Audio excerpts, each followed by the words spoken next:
আটঘরিয়ার বৃহত্তর কমলা এবং মালটার বাগানে। তো এখানে এসে মাথায় নষ্ট, এই থোকা থোকা প্রচুর মালটা। কি সুন্দর মনোরম পরিবেশ। যাদের আসলে এই বাগানে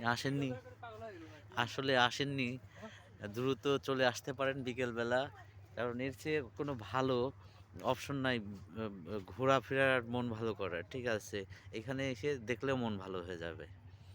এগুলো হচ্ছে আসলে মালটা।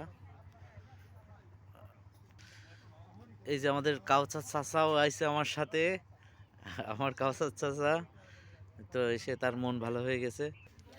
এই যে কমলা, এটা বাংলাদেশের সবচেয়ে মিষ্টি সুস্বাদু কমলার মধ্যে এই বড় বড় বড় এই যে কমলা, অনেক বড় অরিজিনাল কমলা। ঠিক আছে, এর স্বাদটা পুরা বিদেশি কমলার মতো।